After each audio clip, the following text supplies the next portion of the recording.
તો 2026માં ગુજરાત અને ભારત બંનેમાં કેટલી ઉથલપાથલ રહેશે?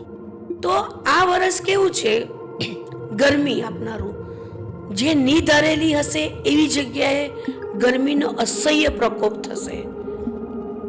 જે દિગ્ગજ પોલિટિશિયન્સ છે કે એમના વિશે તમે 2026માં શું પ્રેડિક્શન કરશો? જો હું દિગ્ગજમાં અત્યારે આપણી ભારતની 3 ત્રિપુટીઓ ચલાઈ રહી છે. સ્ટોક માર્કેટ માટે તમારું પ્રેડિક્શન શું હશે 2026માં? નાખવા કે કાઢી લેવા? સ્ટોક માર્કેટનું એવું છે કે ઉપર ચઢ થશે. પણ જો તમારે કોઈ એવી 3 રાશિ સિલેક્ટ કરવી હોય કે જેમનું વર્ષ એકદમ બેસ્ટ રહેશે અને કોઈ 3 રાશિ કે જેમનું વર્ષ બહુ ડેન્જરસ રહી શકે છે, તો એવી 3 રાશિઓ કઈ છે? મારી દ્રષ્ટિએ સૌથી સરસ રાશિ રહેશે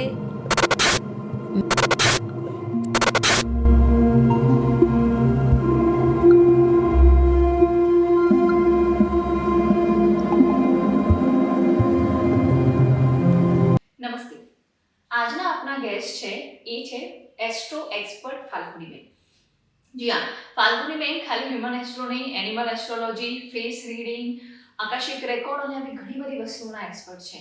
ફાલ્ગુનીબેન ગોલ્ડ મેડાલિસ્ટ પણ છે અને એ ઘણી બધી દેવી સાધનાઓ પણ કરે છે. એમને બહુ સારા ગુરુઓ જોડે જ્ઞાન મેળવેલું છે અને આજે એમને આપણી જોડે સચોટ જ્ઞાન શેર કર્યું છે કે જે રેન્ડમ ઇન્સ્ટા અને યુટ્યુબ પર ચાલતી હોય છે એવી વસ્તુઓ નહીં, પણ જે એમને એમના ગુરુ જોડેથી, એમના એક્સપિરિયન્સથી અને એમના વાંચનથી મેળવ્યું છે એ બધી વસ્તુઓ આજે એમને શેર કરી છે. સ્પેશિયલી 2026 બધા માટે કેવું રહેશે, ગુજરાત માટે, ભારત માટે, દરેક રાશિ માટે 2026ના કયા રેમેડીઝ છે જે બેસ્ટ અને ઇઝી રેમેડીઝ છે જે કરવાથી તમને ફાયદો થશે અને ઘણી ઘણી નવી નવી માહિતી અમને આપણને આપી છે.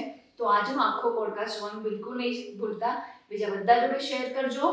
આપણે હવે સ્પોટીફાઈ પર પણ અવેલેબલ છીએ, તો ત્યાં પણ સાંભળતા રહેજો અને ઇન્સ્ટાગ્રામને પણ ફોલો કરજો, સેમ નામથી છે. અને હા, સબસ્ક્રાઇબ કરવાનું બિલકુલ નહીં ભૂલતા. આવજો.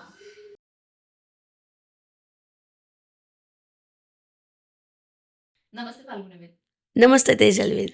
સ્વાગત છે તમારું અમારા પોડકાસ્ટ પર. Thank you.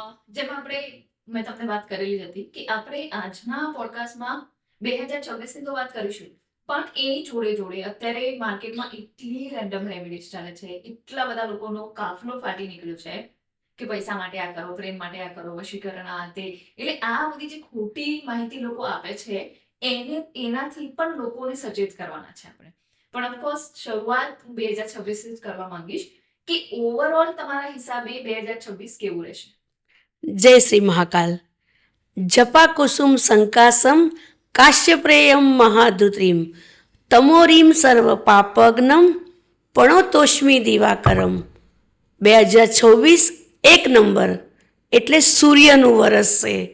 સૂર્યનું વરસ એટલે શું કે અંધારામાંથી આપણને અજવાળામાં લઈ જનારું વરસ છે. તમે 1 મિનિટ માટે ધારો કે સૂર્યનારાયણ ઉગે નહીં તો ધરતીનું શું થાય? તમે વિચારો તો ખરા. બિલીવ કરો આંખ બંધ કરીને. તમે 5 મિનિટ આંખ બંધ કરો તો તમે અંધારું સહન નથી કરી શકતા, બરાબર? એટલે અજવાળું નેસેસરી છે. સૂર્યના વરસમાં લોકોએ બહુ બધી માહિતી આપે છે, પણ આજે આપણે સચોટ માહિતી વિશે જોઈશું. હવે 2026 રામ ભગવાન સૂર્યવંશી છે, પછી એમને રઘુવંશી તરીકે જાણીતા થયા. એટલે અફકોર્સ સૂર્ય ભગવાન અને રામ ભગવાનનું કોઈ પણ કનેક્શન તો આવ્યું જ. બીજા કયા ભગવાન બોલો, ખબર છે તમને? સૂર્ય ભગવાન, હનુમાનજી. હા, હવે હનુમાનજીનું કનેક્શન શું હતું? હનુમાનજી જ્યારે આકાશમાં નાનપણમાં વિહાર કરતા હતા તો એમણે સૂર્યને મીઠું ફળ સમજીને ગળી લીધેલા હતા. આખા પૃથ્વી પર હાહાકાર મચી ગયેલો હતો અને એમણે વિનંતી કરીને પછી સૂર્યનારાયણ આશીર્વાદ આપ્યા એમને અને પછી એમને પોતે છુટકારો પામ્યો. એટલે ડેફિનેટલી હનુમાનજીએ પણ સૂર્ય પર વિજય પ્રાપ્ત કર્યો જ છે, એટલે એમનું પણ વરસ ગણાશે. બીજું શું છે? ત્રીજા ભગવાન. શું? સિંહ રાશિ સૂર્યની પોતાની. તો દેવોના દેવ હર હર મહાદેવ એટલે મહાકાલ. આ 3 દેવતા વગર તમે 2026નું કલ્પના જ ના કરી શકો. બધાએ રામનું કીધું, પણ રામ શા માટે, હનુમાનજી શા માટે? તો આ કારણે 3 જણ છે. રાઈટ. તો તમે આજે વાત કરી કે આ 3 ભગવાનનું તો છે, પણ લાઈક 2026 ની શરૂઆત એટલે ઘણા બધા જોયા છે કે ડેન્જરસ પ્રિડિક્શન કરે છે કે બહુ ખરાબ રહેશે, વોર હશે, આ થશે, તે થશે. તો ઓવરઓલ વર્લ્ડમાં શું સિચ્યુએશન થશે અને આપણા ઇન્ડિયામાં એની કેટલી ઇમ્પેક્ટ પડશે? સૂર્યનારાયણ એટલે શું છે? આત્મકારક ગ્રહ પોતે, આત્મવિશ્વાસનો ગ્રહ. સૂર્ય પોતે કોઈ પણ વસ્તુને બાળી નાખવા સક્ષમ છે. કારણ કે તમે મંગળ પર ચડાઈ કરો, તમે માઉન્ટ એવરેસ્ટની ચડાઈ કરો, ચંદ્રયાન કરો, તમારી તાકાત છે કે તમે સૂર્યને 2 મિનિટ જોઈને તો બતાવો. બરાબર છે. અને એ જાગતા દેવતા છે. આપણે આપણા સનાતનમાં દરેક ભગવાન હોય એની એક કાલ્પનિક મૂર્તિ બનાવી છે કે આ ભગવાન આવા દેખાતા હશે. પણ સૂર્યનારાયણ તો આપણે પ્રત્યક્ષ જોઈ શકીએ છીએ. એટલે સૂર્ય અને ચંદ્ર એને જાગતા દેવ કહેવામાં આવે છે. તો જાગતા દેવને તો પૂંજવા જ જોઈએ. તો આ વર્ષ કેવું છે?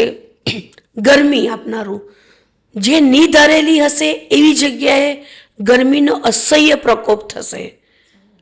મિઝોરમ છે આપણા ઇન્ડિયામાં, પછી મેઘાલય છે, ઠંડી જગ્યાએ. હા, એ બધી જગ્યા અચાનક જ કંઈ એવા ઇન્સિડન્ટ્સ બનશે કે જે ન્યૂઝમાં આવી જશે. ગમે ત્યાં અચાનક આગ લાગવાના બનાવ બનશે. ગમે ત્યાં બહુ જ ઉથલ પાથલ એવી બતાવશે ને, કારણ કે એ આત્મસમાની ગ્રહ છે.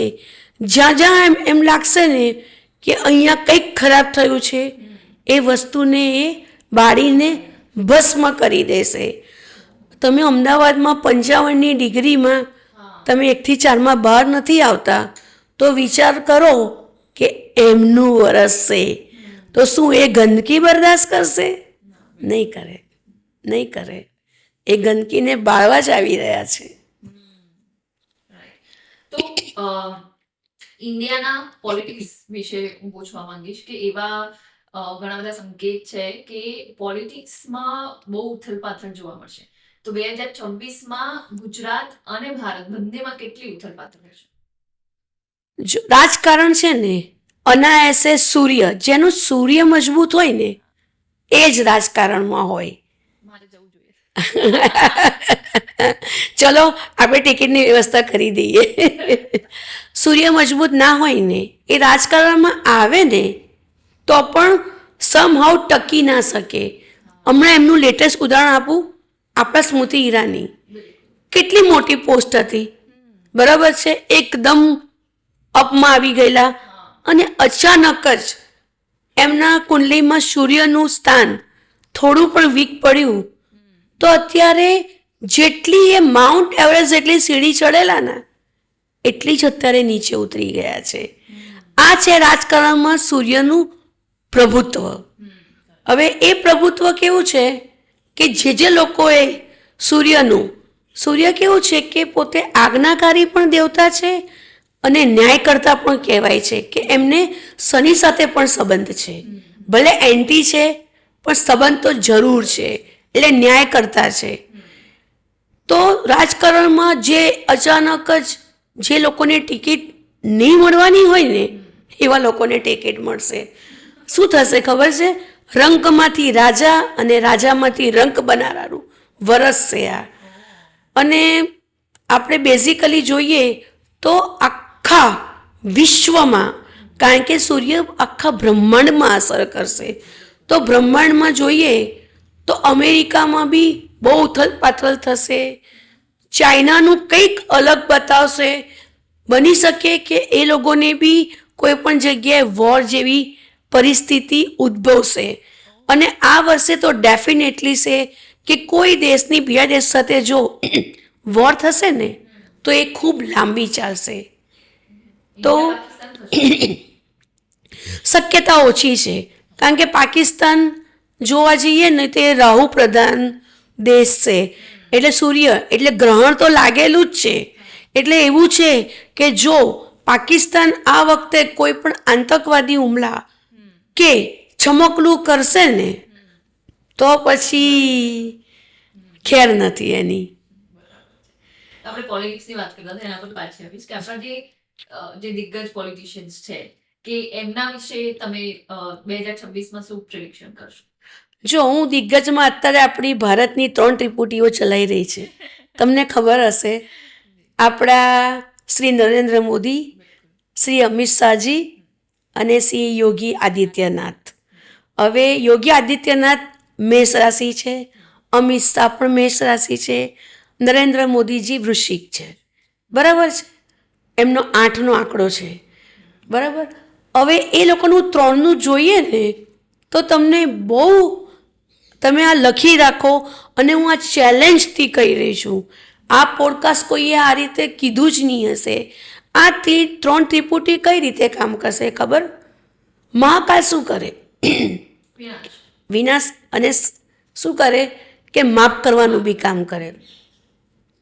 મોદીજી એ શું કરશે? આ વર્ષે અચાનક જ એ મહાકાલની ભૂમિકા ભજવશે, વિનાશ પણ કરશે, અને જ્યાં જગ્યાએ માફ કરવાનું છે ત્યાં જતું કરવાનું એક વખત કોશિશ કરશે. આપણા અમિત શાહ આમે તમે જોઈ રહ્યા છો, વનવાસ એટલે કે આપણું અમદાવાદ છોડીને દિલ્હી જતા જ રહ્યા છે. રામને ભલે મર્યાદા પુરુષોત્તમ આપણે કહીએ છીએ, પણ રાવણને મારનાર તો પાછા એ જ છે. બરાબર. એટલે એ જ્યાં સુધી બનશે ત્યાં સુધી શાંત રહેશે, પણ એમના ગુસ્સાનો સામનો પછી રાવણ બી નહીં કરી શકે.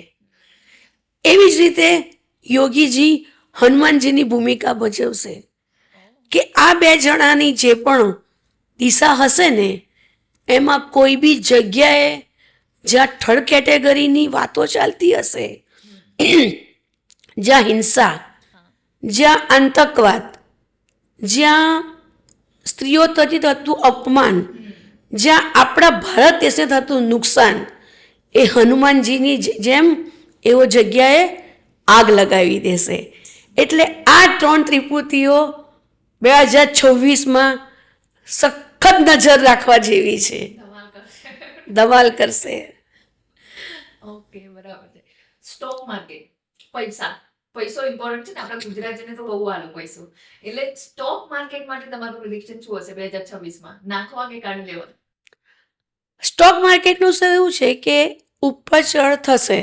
એટલે હું એવું માનું કે જો તમે લાંબી રેસના ઘોડા હોવ તો તમે ઇન્વેસ્ટ કરો.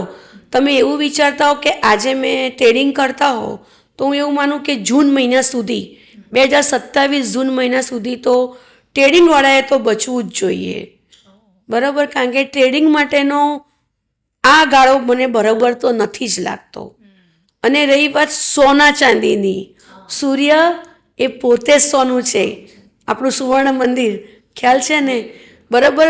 તમે વિચાર કરો કે જ્યારે સૂર્યને આપણે જોઈએ છે તેની આજુબાજુમાં એક સોનેરી રંગની આભા દેખાય છે, એટલે ગોલ્ડ. બરાબર. તો ગોલ્ડ આ વર્ષે કમાવા માટે અને ઇન્વેસ્ટમેન્ટ માટે ખૂબ જ સરસ છે. તો ગોલ્ડમાં તમે બોન્ડમાં રોકો કે પછી ફિઝિકલ રહો કે તમે ટ્રેડિંગ કરતા હો, ગોલ્ડમાં કરી શકાય કે સૂર્યનારાયણ પોતાના ઓરાને તો ખરાબ નહીં જ થવા દે. તો આપણે ઓવરઓલ 2026ની વાત તો કરી જ, પણ હવે હું થોડું રાશિઓ તરફ જવા માંગુ છું કે આપણી જે 12 રાશિઓ છે એમાં શોર્ટમાં એમનું 2026 કેવું રહેશે અને એમના માટે કોઈ સ્પેશિયલ રેમેડી હોય તો કે? રેમેડીમાં છે ને, હું સૌથી પહેલાં આ વિડીયો છે ને બધા સેવ કરજો, ફોરવર્ડ કરજો, કારણ કે ફોરવર્ડ કરવાથી બી છે ને તમને એક અલગ જ તમને પુણ્ય મળવાનું છે. આપણે રામ રામ એક વખત બોલીએ છીએ કે આપણે જ્યારે કોઈ મૃત્યુ થયું હોય, જ્યારે એની આપણે સબ લઈને જઈએ છીએ તો બી આપણે કઈ રીતે બોલીએ છીએ? રામ રામ. એક વખત રામ બી નથી બોલતા અને 3 વખત બી નહીં, 2 વાર. તો 2 વારનું શું મહત્વ છે? રા મ, ન્યુમોલોજીમાં રામ એટલે 54, બીજા રામ પ્લસ 54, શું થયું? 108. એટલે સમજી લો 2 વખત રામ બોલવાથી તો તમે 108ના મણકાની માળા કરી લીધી. તો જો આવું પુણ્ય તમને રામ આપતા હોય તો 2 વાર રામ રામ. આપણે પહેલાના ગામડામાં ખબર બોલતા હતા હજુ બોલે છે રામ રામ, યસ હજુ બરાબર છે? રામ રામ સાહેબ, રામ રામ. એ 108 એની માળા કરી લીધી. તમે આટલું બી કરશો ને તો તમે જેમ રામ ભગવાને પેલું પથ્થર લખીને તરી ગયેલા હતા ને, પુલ બનાવેલો ને, તમે જીવનની મુશ્કેલીઓ તરી જશો. અને એકદમ સિમ્પલ મંત્ર છે, ઓમ રામાય નમઃ. આ મંત્ર 108 વખત કરશો ને તો વિચાર કરો, દરિયા જેવો દરિયો પુલ કરી નાખે છે, તો શું તમારા જીવનમાં દરિયા કરતાં વધારે કઠિનાઈ છે? ના. તો આ જરૂર કરો. હવે આપણે રાશિ પર જવું છે. તમારે પહેલા કઈ રાશિ જાણવી છે? હું તો મારી રાશિ જ કહીશ પહેલા કે તુલા રાશિ માટે 2026 કેવું. ચલો આપણે તેજલબેનની તુલા રાશિથી ચાલુ કરીએ. તુલા એટલે શુક્રની રાશિ થઈ, બરાબર છે? એને શુક્ર પોતે જ એટલો બધો આકર્ષિત ગ્રહ છે અને એનામાં પોતાનામાં જ તેજ છે. તો આ વખતે તુલાનું કેવું છે કે જે 2025માં કોઈ કામમાં રોકાયું કે કોઈએ તમને એ કામમાં રોકવા માટે ડિસ્ટર્બ કર્યા હશે ને, એ બધા સૂર્યનારાયણ દૂર કરી નાખશે. અને અચાનક જ જેમ તમે શુક્રને પોતાને કંઈક હીરો તમે અંધારામાં પણ મૂકો ને, એ દેખાઈ આવશે. તો તુલા રાશિ આ વખતે સેન્ટ્રલ ઓફ એટ્રેક્શન બનવાની શક્યતા ઘણી છે. અને એનું ગાળો છે મારા ખ્યાલથી જુલાઈ 27થી સપ્ટેમ્બરની 28નો આ ગાળો એ લોકો માટે બહુ સરસ રહેશે. 2026માં. હા, એટલે હું આ તારીખ બોલું છું, બરાબર છે? જુલાઈ 27, 2026. 2026થી સપ્ટેમ્બર 2027 એ સરસ ગાળો છે. એમને કોઈ જગ્યાએ પોતે ઇવેન્ટ કરતા હોય કે ક્યાં પોતાની આઈડેન્ટિટી સ્થાપવી હોય ને, તો પછી કરી લો મોહર આના પર. હવે આપણે જઈશું સૌથી પહેલી મંગળની મેષ રાશિ. મેષ રાશિનો 7.5નો તબક્કો શનિની દઈ આપજો, 7.5 ચાલી જ રહી છે. પણ છે ને આ વખતે થોડું એમને ઉથલ પાથલ જે થઈ છે ને જીવનમાં, સંબંધોમાં કડવાટ આવી છે, એ ધીમે ધીમે ઓછી થશે. સીડી મને લાગે છે કે મેષ ચડતી જણાય છે, ઉતરતી સીડી નથી જણાતી. એમને વિદેશ ગમન બી થઈ શકે છે, પણ એમને સાચવવાનું રહેશે પોતાની હેલ્થથી. તબિયતની જાળવણી એમને વિશેષ કાળજી રાખવી પડશે. હવે એવી રીતે વૃષભ રાશિ. વૃષભ રાશિ શુક્રની રાશિ છે, પણ વૃષભ રાશિનું તમે સીન જો, આંખલો છે. એટલે જ્યાં અને ત્યાં એ લોકો છે ને ભીડી જવાની કોશિશ કરે, કારણ કે અહંકારી રાશિ છે. એને આત્મસન્માન વારે વારે હૈટ કરે. અને સૂર્ય પોતે બી આત્મસન્માનવાળો ગ્રહ છે. એટલે એમને શું થશે કે તક આવશે, પણ અભિમાન રાખશે ને તો એ તક એ ક્ષણે જતી પણ રહેશે. એટલે લક્ષ્મી આવશે, પણ અભિમાન કરશો ને તો રાતા પાણીએ રોવાનો વારો આવશે. પછી છે આપણી મિથુન રાશિ. મિથુન રાશિને એવું છે કે બહુ સારું પણ નહીં ને બહુ ખરાબ પણ નહીં, મિલીજુલું વરસ આપણે એનું ગણી શકાય. કારણ કે એમને વિશેષ સંતાનો પ્રત્યે વારે વારે કંઈક ને કંઈક ચિંતાઓ, ક્યાં પછી કોઈક ને કોઈક કારણસર તમે ટેન્શનમાં આવી જાઓ ને, એવું બની શકે. બીમાર પડવા, ક્યાં કંઈ સ્કૂલ કે કોલેજમાં કોઈ બહુ મોટી ટ્રબલ આવી, એટલે આ વર્ષ એમણે એમના સંતાનોમાં જ નીકળી જશે. એમને ખબર જ નહીં પડે કે 2024 ક્યાં નીકળી ગયું છે. કર્ક રાશિ ચંદ્રની. સૂર્ય અને ચંદ્ર એક રાત્રે ઉગે છે, એક દિવસે ઉગે છે.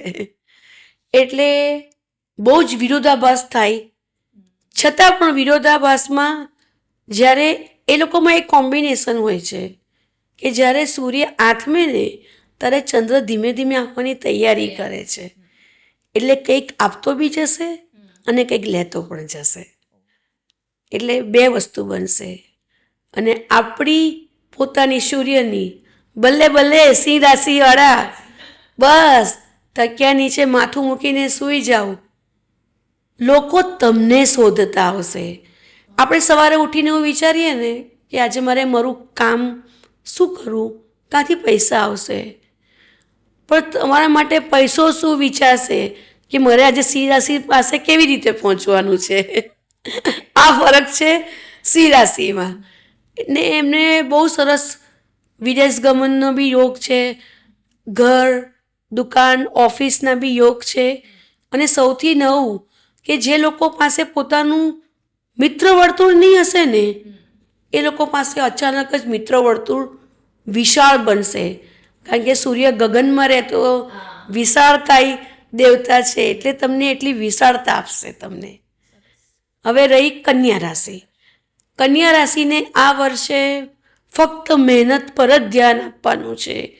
એનું ફળ તમને 27માં જોવા મળશે. ધારો કે તમે કોઈ પણ છોડ વાવો તો તરત જ ફૂલ ઉગશે નહીં. તમે વિચાર કરો કે તમે ફૂલ નહીં પણ આંબો વાવી રહ્યા છો, એટલે તમને શું કહેવાય છે, થોભો અને રાહ જોવાની નીતિ અપનાવવી પડશે. પણ એમાં તમારે કંટાળવાનું નથી. તુલા રાશિ તો તેજલબેનની આવી જ ગઈ, બરાબર છે. વૃશ્ચિક રાશિ આખો દાડો ડંખ મારવાની ટેવવાળા, કારણ કે એ પોતે જ વીછી છે. આ વર્ષે તમારે મોકો છે સ્વભાવ સુધારવાનો, બરાબર છે. આદિત્ય સ્તોત્રમ એના તમારે સૂર્યનારાયણના પાઠ કરવા જ જોઈએ. તો શું છે કે તમારામાં અચાનક એક અંદરની જે રિયલ ઉર્જા હોય ને એ આવશે, અને એ ઉર્જા તમારા જિંદગીમાં સાચી દિશા આપશે. ધનુ રાશિ. ધનુ રાશિમાં શું છે કે એ બે છે, જાનવર ને માણસ, ને તીર કમાન લઈને એ રાશિ બેઠેલી જ છે. તો સમજો કે અર્જુનને ફક્ત માછલીની આંખ દેખાતી હતી ને, આ વખતે ધનુ રાશિ એવું જ છે. એ આસપાસના તમામ સંબંધોથી મુક્ત થઈને સેલ્ફ એ પોતાનામાં આવશે. હવે એને આ વર્ષે ખબર પડશે કે કયું ખોટું હતું ને કયું સાચું હતું. આત્મજ્ઞાન કરનારાનું વરસ છે. ધારો કે તમે પોતાના પર જો વિશ્વાસ રાખો ને, જ્યારે તમને કોઈની સલાહની જરૂર ના પડે ને, સાચું કહો તેજલબેન, મારો અનુભવ છે, સાચો મિત્ર તમે તમારી જાત છે, બરાબર છે. તમે એના સાથે એગ્રી છો તો માનો કે આ વખતે ધન રાશિ પોતાનો મિત્ર બની રહી છે. તો પોતાનો મિત્ર બને ને એને નિષ્ફળતાનો સામનો કરવો જ નથી પડવાનો. મકર રાશિ. આળસ છોડો, સૂર્યની રાશિ આવે છે. સવારે વહેલા ઉઠવાનું રાખો,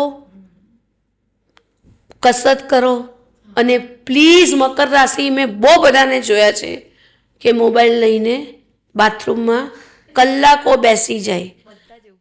ને સૂર્ય તો નહીં સહન કરે, સૂર્ય નહીં સહન કરે, કારણ કે સૂર્ય છે ને ઉર્જાનો દેવતા છે. તમે સમય બગાડો ને એ સહન નહીં કરે. એટલે મકર રાશિએ આ બધી વસ્તુનું ધ્યાન રાખવાનું છે. પછી છે કુંભ રાશિ. એની બી સારાસાતી ચાલી રહી છે, બરાબર છે. હવે કુંભ રાશિ એટલે પાણી અને આગ, સમજ પડી? એટલે જ્યાં હવે આ વખતે આગ લાગતી હશે ને ત્યાં એ પાણી બનવાનું કામ કરશે. પણ કેવું છે કે આગ લાગી હોય ત્યારે એક જ મિનિટમાં એ પાણીથી ઓલવાઈ નહીં જાય. એમાં તમારે થોડું પેશન્સની જરૂર પડે.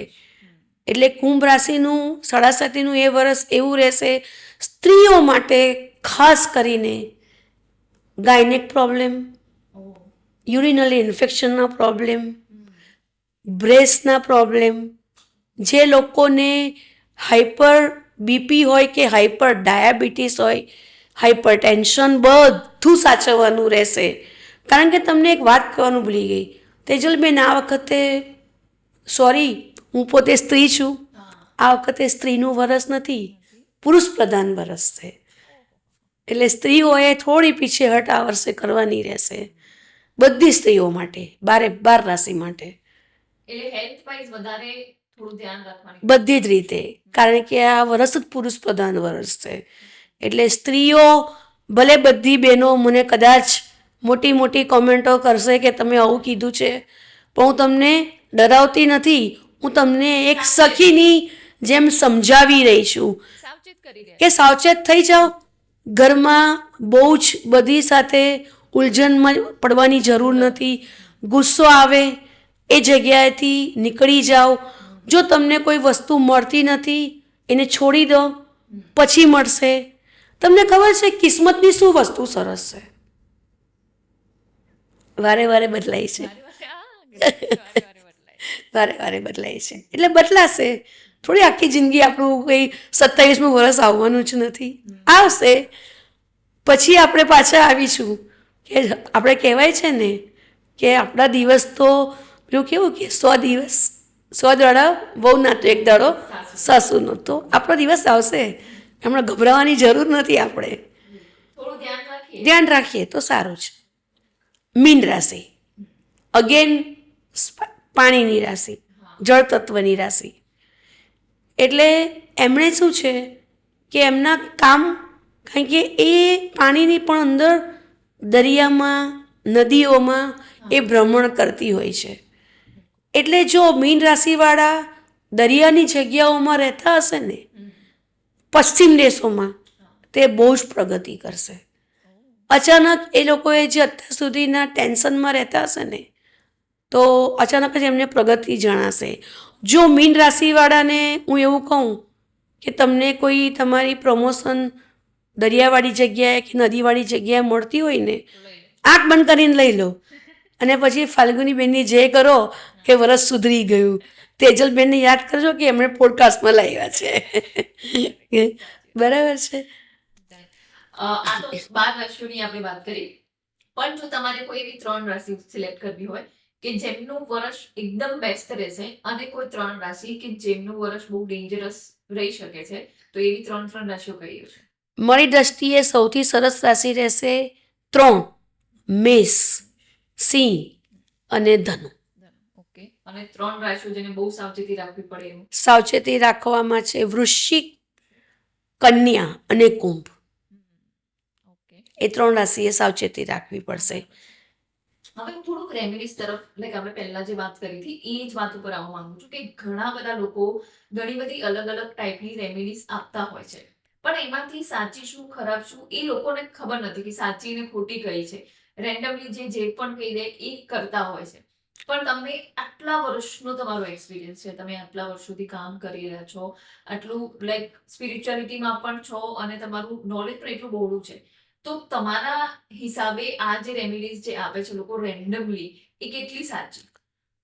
હવે અત્યારે તમે વિચાર કરો કે લોકો તાંત્રિકમાં જાત જાતની બધા જે ને તે જ્યોતિષ, હું એમ નથી કહેતી કે બધા ખોટા છે, પણ જ્યોતિષ બનો સહેલું નથી.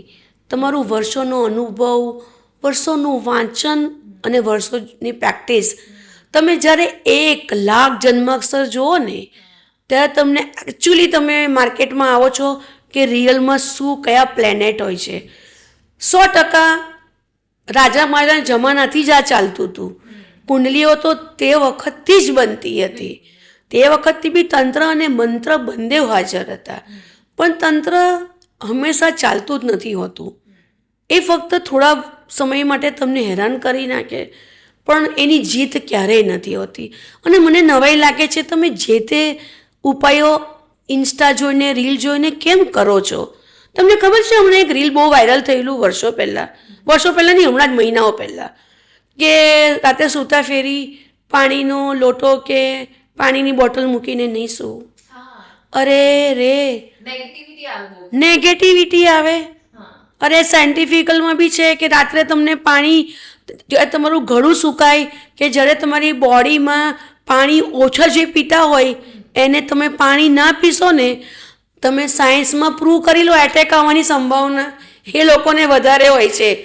આપણે જૂના જમાનામાં કે તમે જો રાજા મહારાજાનો જમાનામાં તમે ખાલી આપણે જોયું નથી, પિક્ચર બી જોઉં કળશ પાણીનો, બરાબર છે, તો એ લોકો શું મૂર્ખ હતા? આપણા ગામડામાં તો હજી લોકો કાથીના પલંગની નીચે મૂકી રાખે છે. અરે 70% આપણા શરીરમાં પાણી છે, પૃથ્વી પર પાણી છે, તો તમે પાણીથી ભાગો છો, એ તમને નેગેટિવિટી આપશે. તો તમે તમારા શરીરમાંથી પાણી કાઢી નાખો, પછી જો કે શું આપે છે. ના રીલ જો ગમે તે રેમેડી વસ્તુ મંત્ર બહુ ઊંડાણનો વિષય છે. તો પછી આપણે શા માટે કથા માટે પૂજા માટે પંડિતની જરૂર પડે છે? જાતે ના કરે કે મૃત્યુ વખતે બી આપણને કોઈ પંડિતની જરૂર પડે છે. શા માટે? કારણ કે આપણે વિચારીએ છીએ કે મૃત્યુ સમયે બી એમની આત્મા સદગતિને પ્રાપ્ત થાય. તો જે તે રીલ જોવાની. હું આજે એવું કહું, ચલો હું ડૉક્ટર છું અને તમે 20 વર્ષના અનુભવ ધરાવો છો અને હું હમણાં જ મારી ડૉક્ટરીની 2 વર્ષની પ્રેક્ટિસ કરીને આવીશ. ત્રીજું વ્યક્તિ છે કે જેને હાર્ટ એટેક છે, ઓપન હાર્ટ સર્જરી કરવાની છે. તમે વિચારો તમે કોની પાસે જશો? મારી પાસે કે તમારી પાસે? બરાબર, તમે 100% તેજલબેન પાસે જશો. મને ત્યાં ઊભી રાખશો એઝ એ ગાઈડન્સ તરીકે, પણ મને ઓપરેટ નહીં કરવા દો. તો જ્યોતિષમાં એવું જ છે, જેમ તેમ નહીં કરવાના હોય. ઉપાયોનું બહુ મહત્વ છે. મંત્રનું તો એટલું બધું ઘેરું. અત્યારે તમે વિચાર કરો કે બગલામુખી મંત્ર અત્યારે જે ને તે લોકો વિડીયો બનાવે છે. હું બગલામુખીની પોતે અનુષ્ઠાન મોટું કરીને આવી છું, મને ખબર છે કે શું થાય છે. તમારી સામે બેઠી છું ને તો ફ્રેક્ચરવાળી બેઠી છું, બરાબર છે, કારણ કે એની એનર્જી જ એવી છે. હવે તમે બગલામુખીનો આખો મંત્ર મને પણ આવડે છે, બરાબર, પણ આખો મંત્ર કેવી રીતે તમે બોલી શકો? તમે ગુરુ જ્ઞાન લીધું છે? તમે ગુરુ મંત્ર લીધો છે? તમને ખબર નથી. જે બગલામુખીનું પહેલું સ્ટાર્ટિંગ હલીમમાં 286 રહસ્ય છુપાયેલા છે ફક્ત હલીમ શબ્દમાં. હવે તમે એટલું જ બોલો છો તો એ એનર્જી તમે તમારામાં તાકાત છે કે તમે તમારા શરીરને ઝીલી શકે? 100%. તમારું મન શાંત હોવું જોઈએ. તમે આસપાસમાં તમારે એવું વાતાવરણ ઊભું કરવું પડે. તમારે તમારા શરીરમાંથી ફક્ત રોગની વાત નથી કરતી, મનને સાફ કરવું પડે. તમે કોઈ કુર્તા લઈને ના કરી શકો. બધા કહે છે કે બગલામુખી શત્રુની નાશ કરનારી દેવી છે, પણ તમે તમારા મનના શત્રુને તો પહેલાં બહાર કાઢો, પછી તમે એના પર એ કરશો. એટલે આવા બધા ઉપાયો ના કરવા જોઈએ. તમે જોજો, હું તમને 100% કહું કે જે લોકો આખો મંત્ર બોલતા હશે ને, બરાબર, એમના ઘરમાં રોજ ને રોજ કંઈક નવું થતું હશે. આ મંત્ર ગુરુ મંત્ર છે, જેમ તેમ ના કરાય. બીજ મંત્ર ને એવા બધા જે આપી રહ્યા છે એ ના આપવા જોઈએ. ના કોઈ જોઈએ. ગુરુ તમને દક્ષિણા આપે ત્યારે જ થાય. તમે હજી હલીમ બોલો, આખો મંત્ર ના બોલો, બરાબર છે. ઓમ નમઃ શિવાય પણ ગુરુ મંત્ર છે, બરાબર છે. એ તો હું તો મહાકાલની ભક્ત છું. મહાકાલ વિશે હું દર અમાસે જાઉં છું. જેટલું મેં અંદરથી રિસર્ચ કર્યો છે ને, એની એનર્જી જ કેવી છે, બરાબર છે. જે સાચો ભક્ત હશે ને એ મહાકાલમાં દર્શન કરતા વખતે આંસુ વિના બહાર નહીં આવે. અરે એ સાચી વાત છે. લાઈક આ ઓમ નમઃ શિવાય જે મંત્ર છે, જે લાઈક મારા પણ જે ગુરુ છે એમને માનું છું, એમને ઓવરઓલ બધા જે સાધક છે એમને આપી દીધું. કેમ કે એમને પણ એ કીધું કે નથી આપ્યું ને તો એ લોકો રોજ કરે છે રેન્ડમલી. હું મારા ઘરે પણ એ બધાને કહું કે તમારે બધા એ નહીં કરવાનું, કેમ કે તમને ગુરુ એ મંત્ર આપ્યો જ નથી. પણ આપણે તો હવે ભજનોમાં અને બધી જગ્યાએ તમે મંદિરમાં જાઓ તો કેસેટ વાગતી જ હોય, ઓમ નમઃ શિવાય ઓમ નમઃ શિવાય ચાલુ જ હોય. અને નોર્મલ લોકોને કેવી રીતે ખબર પડે આ શ્રીમ છે કે રીમ છે, આ બધા મંત્રો જે લોકો બોલવાનું કહે છે, હવે એ બીજ મંત્ર છે.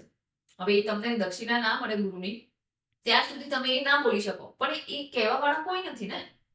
ઇન્સ્ટાગ્રામ યુટ્યુબ પર આવીને લોકો કહી દે કે આ તમે કરો. હવે તમે શ્રીમ કરો તમને પૈસા મળશે, પણ કોણ કરી શકે શ્રીમ? એ તમને ગુરુ પાસેથી મંત્ર મળ્યો હોય તો કરી શકો, નહીં તો ના કરી શકો. એ એડ નથી કરતા કોઈ. અને આ શ્રીમ્ય બી તમને ખબર છે, માં ભગવતીના આશીર્વાદ છે, માં લક્ષ્મીના આશીર્વાદ છે. તમે સાઉથના મંત્રના ઉચ્ચારણ જોજો, બરાબર? કારણ કે એ લોકો નાનપણથી જ પ્રોપર ઉચ્ચાર. પ્રોપર ઉચ્ચારણ. તમે કોઈ પણ વસ્તુનું પ્રોપર તમે વિચાર કરો કે તમને કઈ વસ્તુ આપણે નાની વાત છે, આપણે સ્ત્રીઓની વાત કરીએ કે તમને ખબર છે દાળ બનાવવાની છે તો એમાં હળદર મીઠું ને મસાલા જ આવશે, બરાબર? તમે લોટ નાખો તો દાળ બનશે? એટલે અત્યારનું કેવું છે કે નવ શીખ્યાઓ જે ને તે રીલ બનાવી રહ્યા છે અને લોકો તો ગાંડાની જેમ તમે ગમે તે રીતે બસ માથામાં મસ્ત અંબોડા વાળીને આવો કે તમે તાંત્રિક બનીને આવો પબ્લિક સામે કે મેં તો આ સાધનાઓ કરી. લોકો કહે કે મને તો મહાકાલી માતા અંદર આવે છે. એવું છે? ચલો હું તમને તમારા માધ્યમથી એક ચેલેન્જ આપું છું. મહાકાલીની કોઈ પણ મૂર્તિ હોય ને એનો જમણા હાથનો અંગૂઠો, બરાબર, એના જમણા અંગૂઠાનો નખ આવે ને, જમણા પગનો નંબર. હા, જમણા હાથના અંગૂઠાનો આપણે પગ ઉપર તમે ફક્ત આ આંગળી જ મૂકી અને મહાકાળીનો જપ બોલો. 108 વખત બોલશો ને તમારા આખા શરીર પસીનાથી ભીંજાઈ જશે. તો તમે કઈ રીતે આ વ્યક્તિઓ બિલીવ કરે છે કે એમાં માં આવે છે ને એમાં આવે છે? અરે મહાકાલીને તો ખુદ શંકર ભગવાન બી શાંત નહીં કરી શકેલા. એમણે બી એમના આડા થઈને પડવું પડ્યું. દેવતાઓને એમને શાંત કરવા તો તમારી બોડીમાં આવે છે, તમને એની શક્તિ મળેલી છે. એની એનર્જી કેવી રીતે સહન કરી શકો તમે? અરે પ્રેક્ષકો, બહેનો, ભાઈઓ જે બી જો છો, વિચારો, આ શક્તિ છે, એમને એમ ના આવે, એમને એમ ના આવે. તમને ખબર છે કે મહાકાળીની કૃપા કોને થયેલી હતી? રામકૃષ્ણ પરમહંસ. તો બી એમને કેન્સરમાં એ મૃત્યુ પામેલા. કેમ? એમને કેન્સર નહીં મટાડી શકતા હતા, બરાબર છે? પણ એમને બી છેવટે મોક્ષ માટે તેમના ગુરુએ કીધું કે મહાકાલીનો મોહ છોડીને તું આગળ વધીશ ને ત્યારે જ થશે, કારણ કે નથી થતું. અને લોકો એમ કે મને એમનું શક્તિ કર્યું છે. જાગો ભારત, જાગો, જાગો ભારત, જાગો. તો આજકાલ સોશિયલ મીડિયા પર એમાં બહુ જ બધી રેમેડીઝ ચાલતી હોય છે, પણ ડાઉટફુલ છે કે કઈ સાચી અને કઈ ખોટી. તો હું તમારી જોડેથી સાચી રેમેડીઝ માંગીશ આજે, કે બધાથી પહેલો પ્રોબ્લેમ લોકોને પૈસાનો પ્રોબ્લેમ, કે પૈસા નથી. તો જેને પૈસા માટે એવી કોઈ રેમેડી કે કોઈ મંત્ર જેનાથી શોર્ટ પૈસા મળે જ મળે. આ છે ગોલ્ડન યર ગણાય છે, બરાબર છે? અને સૂર્યનારાયણ શેના પર સવાર હોય? આપણે કહીએ છીએ ને કે સોનેરી રથમાં ઘોડા લઈને આવે છે, સવારમાં આગમન થાય છે. તો તમને આજે નવાઈ લાગશે કે આ વર્ષ ફેબ્રુઆરીનું 27 કે 24 તારીખ છે, એ ચાઇનીઝ વર્ષ બી ઘોડાનું છે. આ એકદમ કોઇન્સિડન્સ છે કે ચાઇનીઝ વર્ષ બી ઘોડાનું છે અને આપણે એનિમલ એસ્ટ્રોલોજીમાં જોઈએ ને તો આ ઘોડાનું જ વર્ષ ગણાય આપણે, બરાબર? તો તમારા ઘરમાં, બરાબર, કે ઘોડો જે છે ને એ એનું જે શણગાર હોય ને ઘોડાનો, જે આપણે પકડવાનું એ ગોલ્ડન કલરનું હોય ને, એવા સફેદ ઘોડાના 7 ઘોડા, 3 ઘોડા, રાહુના હાથ નીચેના 4 ઘોડા, એવું ચિત્ર તમે મૂકશો ને ઘરમાં, કઈ દિશામાં મૂકવાનું? તમારે એક્ઝેક્ટલી છે ને તે આપણે સૂર્યનારાયણની દિશામાં મૂકવાનું. યસ, કારણ કે સૂર્યનારાયણની દિશામાં જ મૂકીએ તો એનો સૌથી વધારે બેનિફિટ થાય, કારણ કે એ ત્યાંથી આવે છે, એમનું આગમન ત્યાંથી થાય છે. તો આપણે એમના આગમનના સમયે મૂકીએ તે જગ્યાએ તો આપણને પૈસાનું સરસ. અને ખરેખર જે લોકો પાસે નાનું, હું તો કહું કે જે લોકો બિચારા એકદમ મધ્યમ વર્ગી છે ને, એ ખાલી પોસ્ટર લઈ આવો, પોસ્ટર આવશે નાનું ઘોડાનું 50-100 રૂપિયાનું. આપણે તો અહીંયા અમદાવાદમાં 3 દરવાજાને બધા ઘોડાના પોસ્ટરો બહુ મળે છે. એવું લઈને બી મૂકશો ને તો સાવ ધંધા અને રોજગાર વગર હશો ને તો બી તમને મદદ થઈ જશે. આ જરૂર કરો. બરાબર. કોઈનો બિઝનેસ કોઈ કરતું હોય પણ એમાં કસ્ટમર કે ક્લાયન્ટ આવતા જ ના હોય, તો એના માટે માણસ શું કરી શકે? જો તમારો કેમિકલનો બિઝનેસ હોય કે તમે કોઈક એવી એન્જિનિયરિંગ લાઇનમાં કે સાધનોની લાઇનમાં, ડૉક્ટર જે બી છે એ બધી લાઇનમાં તમે હોય ને, તો આ વર્ષે ડૉક્ટર હોય, એન્જિનિયર હોય, ગમે તેણે છે, ડૉક્ટરોનું જીવન તો બહુ જ એ હોય છે ફાસ્ટ. એમણે આ વખતે મેં શરૂઆતમાં કીધું કે હનુમાનજીનું બી વરસ છે. કંઈ ના કરો કે રાત્રે સૂતા ફેરી હનુમાન ચાલીસા ચાલુ કરી દો, અને એ લોકોએ દરેકે પોતાના એક કષ્ટને દૂર કરવા માટે એક હનુમાન ચાલીસા તો, અને પુરુષ વર્ગે તો ખાસ કરવાની, રોજ કરવાની. સવારમાં તમે તૈયાર થતા હોવ કે નાસ્તો કરતા હોવ ત્યારે હનુમાન ચાલીસા મૂકી દો. તમારા કાનમાં બી એમના શબ્દ જશે ને તો પણ તમારું કલ્યાણ થઈ જશે. આવી એની રેમેડી બી બહુ તમને ઉપયોગી થશે. અને જો તમે તમારા જે લોકો કારખાનામાં કથા કરાવતા હોય, પૂજા કરાવતા હોય, આ વખતે તમારે કરાવવાનું છે સુંદરકાંડના પાઠ, કારણ કે હનુમાનજીનું પણ વરસ છે આ. તો સુંદરકાંડનો પાઠ કરાવશો ને તો તમે માનો એની એનર્જી જ કંઈક અલગ છે કે ભગવાને તો શું શું કરેલું ને, એ તો ચિરંજીવી પણ છે, બરાબર છે. તો તમને મદદ પણ એવી ચિરંજીવી જેવી જ કરશે. તો સુંદરકાંડનો પાઠ તો હું દરેકને કહું છું કે પોતે કરી શકતા તો પોતે કરો યા કરાવડાવો, ચોક્કસ રીતે. ત્રીજું, રાજકારણવાળા માટે ખાસ કહું, તમને શરમ આવે કે તમને લાગે કે લોકો શું કહેશે, પણ દરેક પુરુષે ચંદનનો ચાંદલો થોડો તિલક લલાટ ઉપર કરો, કારણ કે સૂર્ય હંમેશા લલાટથી ઓળખાય છે. લલાટ પર કરો, ક્યાંક ગળામાં કરો. ગળામાં કરશો તો તમારી બુદ્ધિ, તમારી બોલવાની જે ઉગ્રતા છે ને એમાં ઓછી થશે, અને તમે જે બોલી રહ્યા છો ને એનું સામેવાળા પર વર્ચસ્વ પડશે.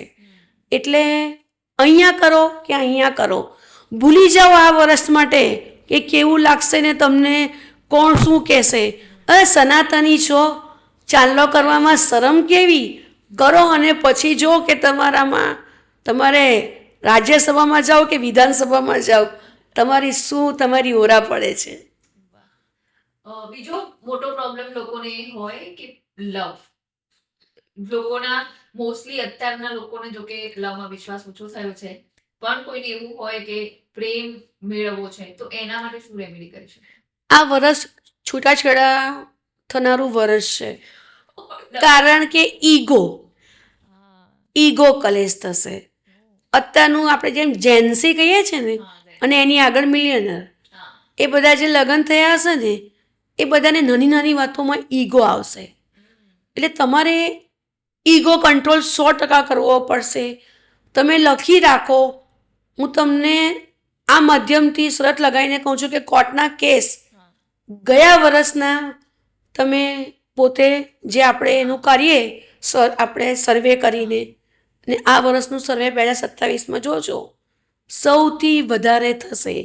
પ્રેમ પ્રસંગો તૂટશે, કારણ કે નાની નાની બાબતોમાં અભિમાન ટકરાશે. તો ઈગો ઓછો કરવો પડે. અને એ આજની જનરેશનમાં તો લાગતું નથી કે થાય.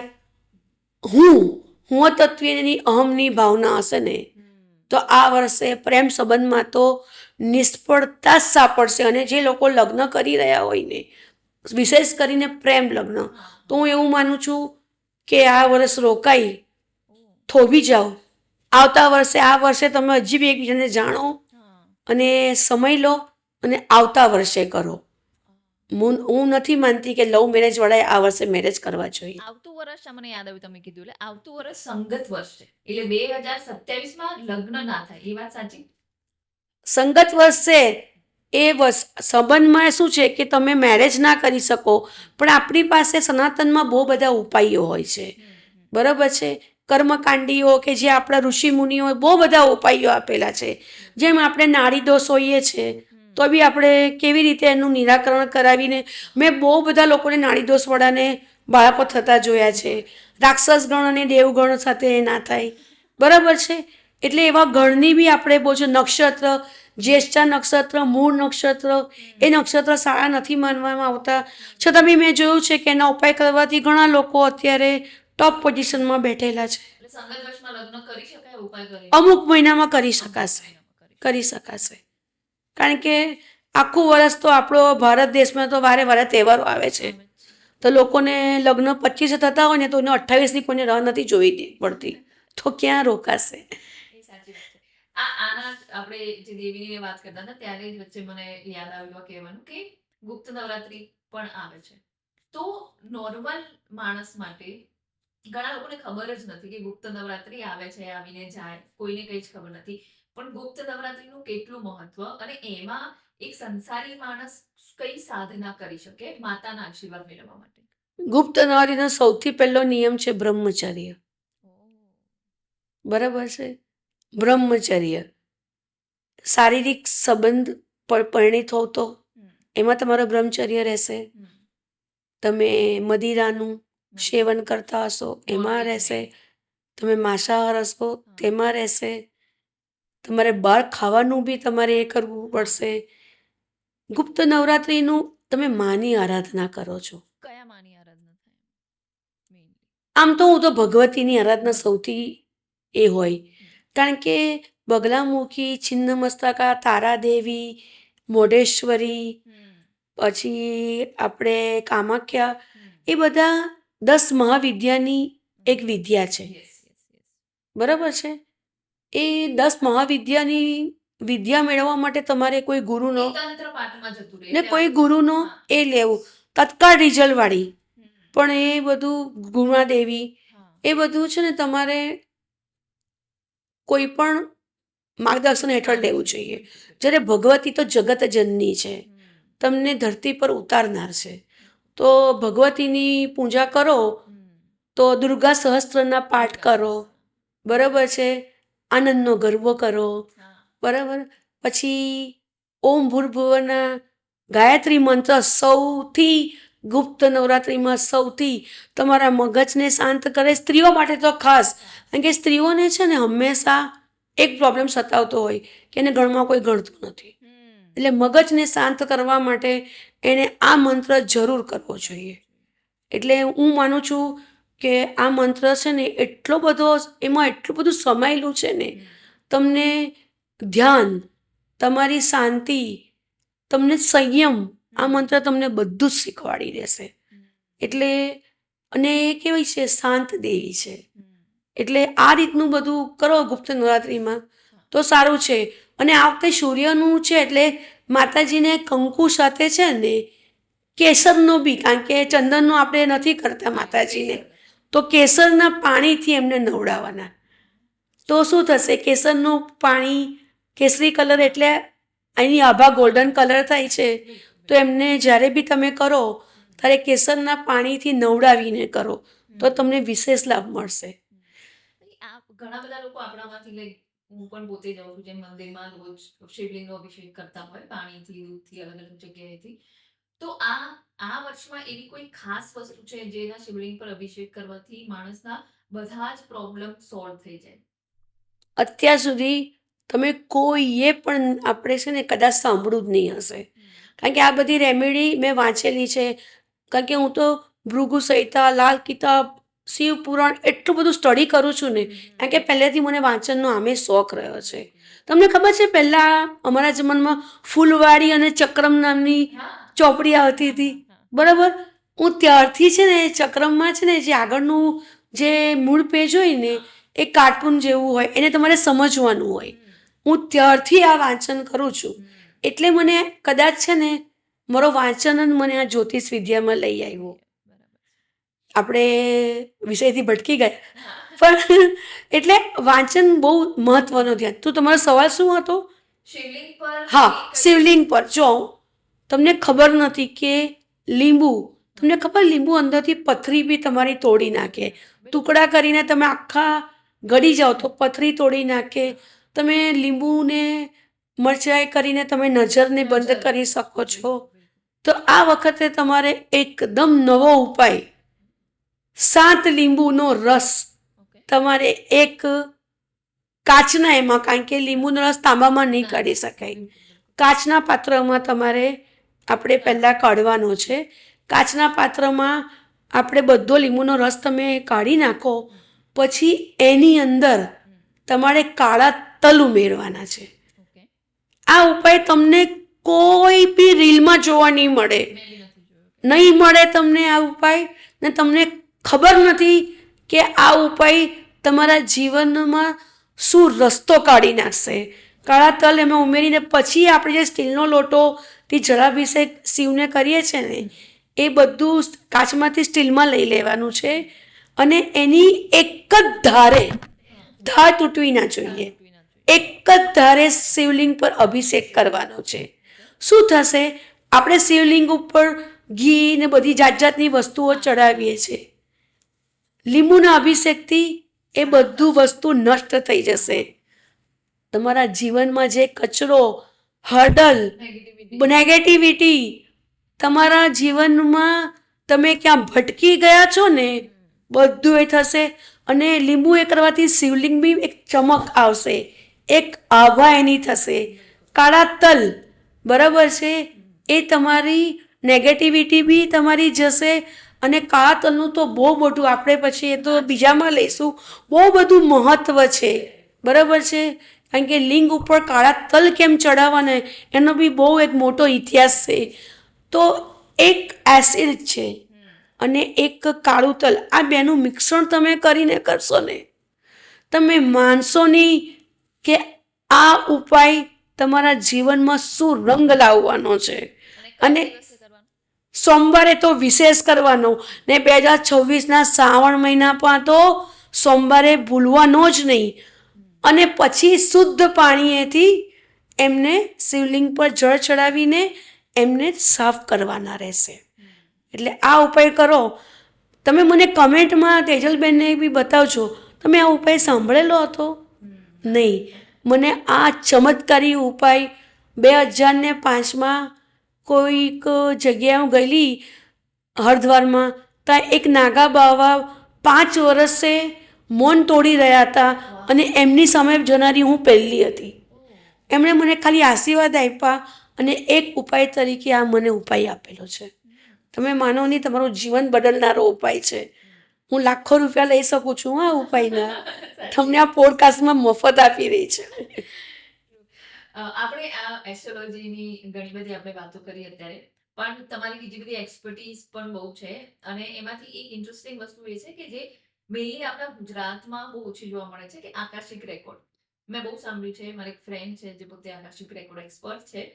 પણ હું બેઝિક ઓડિયન્સ માટે તમારી તરફથી જાણવા માંગીશ કે આકાશિક રેકોર્ડ છે શું?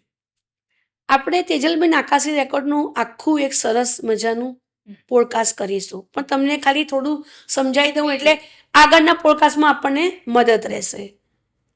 આકાશી રેકોર્ડ એટલે વિધાતાએ લખેલા લેખ જોવાની કળા, બરાબર છે. પહેલાથી જ ખબર પડી જાય કે શું થવાનું. શું થવાનું છે, તમારા પાસ કર્મ શું હશે. તમે એક સિમ્પલ, આપણે બહુ જ મસ્ત તમને એક ઉદાહરણ આપું છું. આકાશી રેકોર્ડ શું છે ખબર, કે તમારું શરીર તો અહીંયા જ છે, પણ તમારી ચેતસિક શક્તિ, તમે જે સાધના, તમે જે મેડિટેશન કર્યું છે ને, એનો પાવર અમુક મંત્રથી તમે, હું તમારા લેખ સુધી પહોંચી શકું છું કે તમે શું, શા કારણથી આપણે પીડાવ છો ને તમે શું ભૂતકાળમાં એવો બનાવ કર્યો છે. મેં એક છે ને 2 વિષય ઉપર એક સિમ્પલ ઉદાહરણ આપું છું. આવતા ફેરી પોડકાસ્ટમાં લઈશું, બહુ મજા આવશે. તમે આટલી બધી અભિનેત્રીઓને નૃત્ય કરતા જોઈ સિનેમાના પડદા ઉપર, સૌથી સરસ જેના અંગમાં વળાંક આવે છે, જેના પોતાના હાવભાવ કોઈ માણસ બીજું કરી જ ન શકે, એવી કઈ હિરોઈન છે? દર્શક મિત્રો તમને પણ ખબર? વિચારો 2 સેકન્ડ માટે. રેખાજી. યસ, રેખાજી. જો મધુ બાલાજી, પછી વૈજયંતી માલા છે, વેદા રહેમાન, હેમા માલિની, બધા એટલા સરસ નૃત્ય કરે છે, પણ અદાઓ. રેખાઓમાં કેમ આટલી બધી અદાઓ છે? કેમ આટલી સરસ અદાઓ છે? એની અદામાં એક આપણે જે જોગણી હોય છે ને, મોહિની છે ને, એ એમની સાથે છે. અને કેમ છે ને, એનું આપણે એક પોડકાસ્ટ કરવાના છે.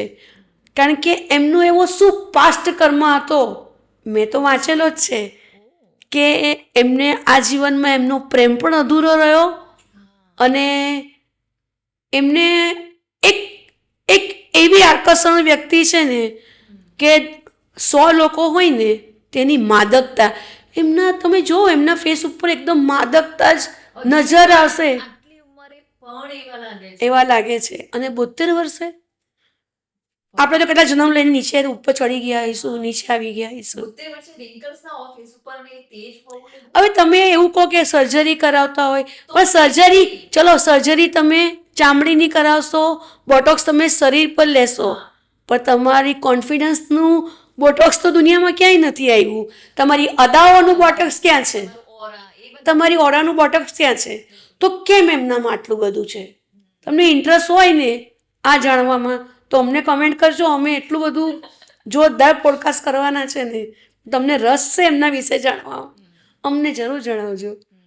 એટલે આકાશિક રેકોર્ડ આઈ થિંક એ આખો અલગ જ સબ્જેક્ટ છે. તમે જે રીતે કીધું કે એમાં પાસ્ટ કર્મ અને ફ્યુચર બધું જોઈ શકતા હોય તો ડેફિનેટલી હું પણ એનું અલગ પોડકાસ્ટ કરવા માંગીશ. કેમ કે થોડીક નાની વસ્તુ આપું એના કરતા લોકોને એક જોડે ફૂલ ઇન્ફોર્મેશન આપીએ તો વધારે સારું રહે. મેં હમણાં છે ને, તમે માનો નહીં, હું એક નાની વાત કરું છું.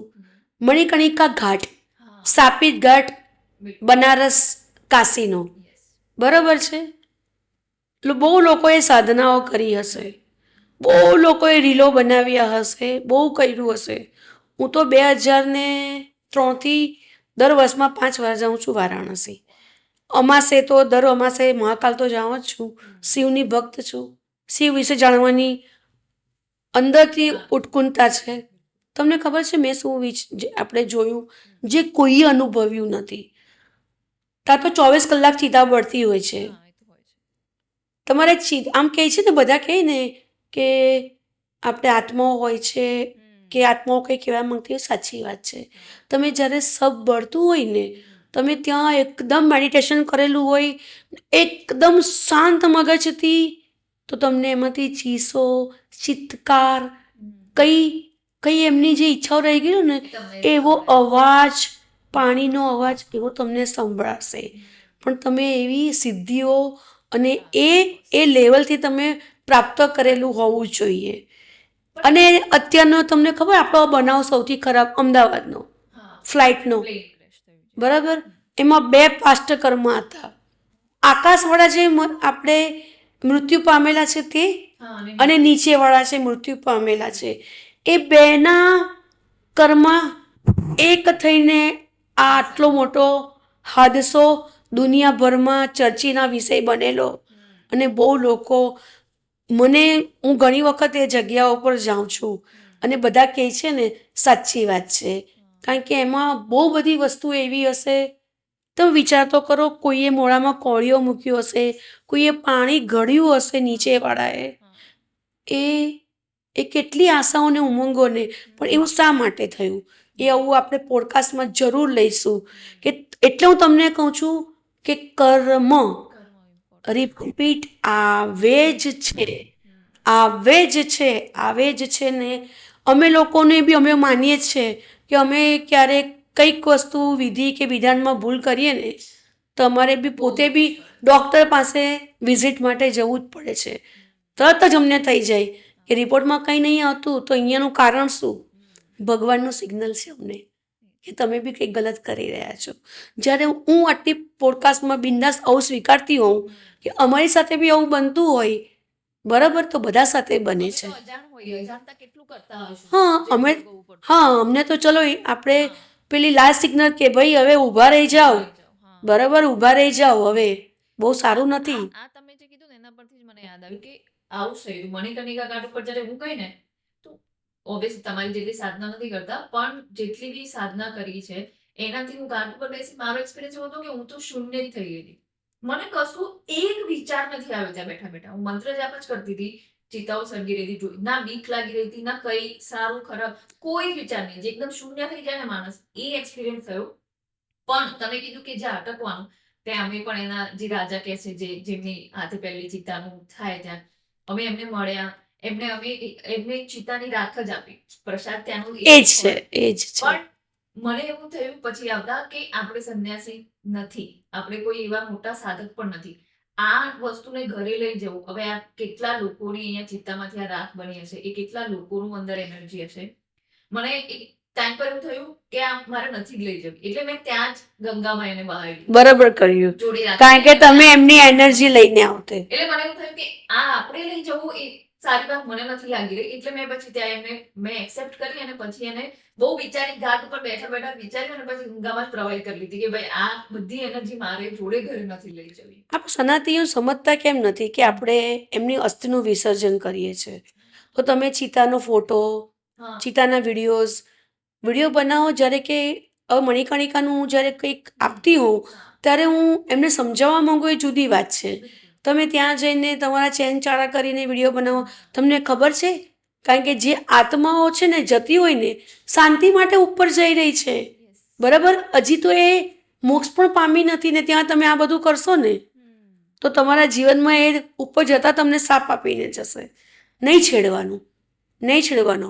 આપણે સર્પને કોઈ દાડો આમ એ ડંખ આમ કરે તો આપણે આમ કરવા જઈએ છે, કેવી બીક લાગે છે કે ડંખ મારશે. તે તો ઉપર જઈ રહ્યું છે મોક્ષના માર્ગે. નહીં છેડવાનું. અમુક વસ્તુઓને ને આ બધા જાતના વશીકરણના ઉપાયો કે તમે તમારા પતિને વશ કરો. પતિને વશ કરવા માટે તો તમારો સ્વભાવ, એકબીજાની અન્ડરસ્ટેન્ડિંગ, એકબીજા ઉપરની પ્રેમની ભાવના જતું કરવાનું. અમારો જમાનો મને લાગે છે છેલ્લો છે કે જે સંયમવાળો હતો અને એકબીજાનું, કદાચ બહુ બધી સ્ત્રીઓ પોતે એક્સેપ્ટ કરશે કે એમને એમના હસબન્ડનો માર ખાધો હશે, 2 તમાચા ખાધા હશે, કે નકર તો એક એવું નથી કે હું એવી કહું છું કે સ્ત્રીઓએ માર ખાવો, હું સખત વિરુદ્ધ છું, પણ એ જમાનો જ જુદો હતો. બદલાઈ ગયું હતું, ના સહન કરી શકે. અત્યારે તમાચો તો ક્યાં વાતરી, અત્યારે તો તમે આમ આંગળી ફિંગર કર્યું તો ફિંગર કેમ કરીને એને ડાયવર્સ થશે. નહીં, એ જ અમારો જમાનો છે ને છેલ્લો હતો આ, કે જે સહન કરી શકું. એટલે અમે લોકો છે ને આવા નાના નાના માધ્યમમાંથી જેન્સી, મિલિયનર એ બધાને જાગૃત કરવાની કોશિશ કરીએ છીએ. બીજું શું કરીએ? કેવું છે, મારો અગર એટલે મારું એવું ઇન શોર્ટ માનવું છે કે માણસે પોતાને જાતને પહેલા ખુશ રાખતા શીખવું પડે. પોતે જો ખુશ હશે તો જ બધાને ખુશ કરી શકશે. પોતે દુઃખી હશે તો આજુબાજુ બી એ દુઃખ જ ફેલાવશે અને એ નેગેટિવિટી જ ફેલાવશે અને એક માણસ, 2 માણસ, પતિ પત્ની નહીં, બંનેના ઘરના ઘણા બધાની લાઈફમાં એ ઇશ્યુઝ ક્રિએટ કરશે. એટલે આઈ થિંક એ જમાનો ગયો જે સહન કરીને રહેવા વાળો હતો. હવે મને બી ક્યાંક ને ક્યાંક એવું ફીલ થાય કે ભાઈ ઓકે, જે લોકો ડાયવોર્સ બી કરે છે એ બી ખોટા જ નથી. ક્યાંક એમને બી એક ગળા સુધી આવી ગયું છે, ત્યારે એ લોકો અલગ થયા છે કે ભાઈ હવે અમારાથી નથી જ થઈ રહ્યું. એટલે દેટ ઇઝ ક્વાઇટ ઓકે કે ભાઈ હવે સહન કરીને નથી રહેતા. પહેલાનો જમાનો અલગ હતો, હવે અલગ છે, તો આપણે ચેન્જ ને એક્સેપ્ટ કરી અને આગળ વધવું. પણ મારે આમાં માન્યતા મારી તો જુદી છે. કેમ કે આપણે આપણા મા બાપ સાથે બી નથી બનતું હોતું. તમે કાં છોડીને ભાગી જાઓ છો એમને? બ્લડ રિલેશનનો કેવો ફરક પડે એમાં? એ બસ આ તો હું તમને સમજાવવા માંગુ છું કે મા બાપ ચોઈસના નથી હોતા, ભાઈ બહેન ચોઈસના નથી હોતા, એમ હસબન્ડ બી ચોઈસનો નથી જોતો. અમુક લોકો મેરેજ ભલે લવ મેરેજ કરતા હોય છે, પણ એ તો તમારા ડેસ્ટિનીમાં લખેલું છે. તો તમે એને કેવું આપણે સહન કરી જ લો છો ને. હું એમ નથી કહેતી કે સહન કરવાનું, પણ એક મુદ્દે તમે લોકો એવી કોશિશ તો જરૂર કરવી જોઈએ. બધા જ એવું વિચારશે કે અમે અહીંયા સુધી આવી ગયા તો આપણું સનાતન તો પતવાના આરા પર આવશે. કારણ કે બધા જ એવું વિચાર કરશે કે ના, આ તો હું નહીં સહન કરી શકું. બસ અહીંયા સહન શક્તિ ને સંયમનો જ ખેલ છે. આ ખેલ જો આ જનરેશન સમજી જશે ને તો વિચાર કરો, આપણા ભારત દેશને આગળ આવતા કોઈ રોકી નહીં શકે. કારણ કે આ લોકો, અત્યારનું જનરેશન, અત્યારની યુવા વર્ગ એટલો હોશિયાર અને ટેકનોલોજીથી માંડીને હું એટલું બધું સન્માન કરું છું આ વર્ગનું. પણ એક લગ્નની જે વાત આવે છે ને ત્યાં હું થોડી, કદાચ તમે ઓર્થોડોક્સ માનશો મને, પણ હું એવું કહું કે જ્યાં સુધી બની શકે ને ત્યાં સુધી નિભાવવાની એક ટ્રાય તો કરો. હું એમ નથી કહેતી કે તમારો હસબન્ડ બહુ જ દારૂ પીતો હોય ને બહાર અફેર હોય, કે તમારી પત્ની બહુ બહાર અફેર હોય ને રોજ મારામારી કરતી હોય, કે બહુ જ તકલીફ આપતી હોય, તો તમે સર્વાઈવ થાઓ, છૂટા પડો, એની ના નથી. પણ દરેક વસ્તુનો એન્ડ છૂટાછેડા નથી. એટલે આ તો મેઇન 3 વસ્તુ છે, લવ, રિસ્પેક્ટ અને લોયલ્ટી. આ લોયલ્ટી 3 વસ્તુ જો રહે તમારામાં તો આઈ થિંક વાંધો ના આવે મેરેજમાં. અને યુવા વર્ગને તો હું ખાસ કહું છું કે ભાઈ, તમારા પર અમારું આગળનું ભવિષ્ય છે, આવનારું વર્ષ છે. તમે જે પણ આપણે મેરેજ કર્યા પછી તમારા જીવનમાં જે બાળકને લાવવાના છો, એ બાળક અમારા ભાવિ ભારતનું ભવિષ્ય છે. તમારી જેવી વિચાર શક્તિ, તમારા જેવા આચાર વિચાર હશે, એવો જ મારો આગળ દેશ જશે. તો મારા દેશ માટે કંઈક તો કરીને જાઓ. ખૂબ સરસ ફાલ્ગુનીબેન. આપણે જેમ પહેલા તમે વાત કરી આકર્ષક રેકોર્ડ, બહુ જ ઇન્ટરેસ્ટિંગ ટોપિક છે. નેક્સ્ટ પોડકાસ્ટ શોર કરીશું. અને તમારી બીજી એક એક્સપર્ટીઝ છે ફેસ રીડિંગ. યસ. પોડકાસ્ટ પછી હું તો કરાવી જ લઈશ, પણ નેક્સ્ટ પોડકાસ્ટમાં એને હું જરૂર એડ કરવા માંગીશ, કેમ કે એ બધા ઓડિયન્સ માટે પણ આઈ થિંક નવું હશે. તમારો ખૂબ ખૂબ આભાર, તમે ટાઈમ આપ્યો. અને બસ આ તેજલબેનના પોડકાસ્ટમાં ખૂબ મજા આવી, તમને બી મજા આવી, કારણ કે અમે લોકો ખાલી પોડકાસ્ટ નહીં કરતા હતા, અમે તો બેજના ખાલી વાતો જ કરી છે. અને મારું જે વાંચનનું જ્ઞાન અને એમના શબ્દોની સવાલ પૂછવાની, એ જો તમને મારો કોન્ટેક્ટ કરવો હોય ને રિયલ તમારા જીવન વિશે જાણવું હોય ને, રિયલ જાણવાની એ હોય, કોઈ પણ તંત્ર મંત્ર ખાલી ખોટા રીલ જોઈને એ બધું નહીં કરવું હોય ને સાચી દિશા જાણવી હોય ને, તો મારો નંબર અહીંયા નીચે છે જ, તમે કોન્ટેક્ટ મારો કરી શકો છો. સાચી દિશા, સાચો માર્ગ, જીવનનો નવો વળાંક. યાદ રાખજો. હું ફાલ્ગુની જાની મારી વાણીને વિરામ આપી રહી છું. ખૂબ સરસ.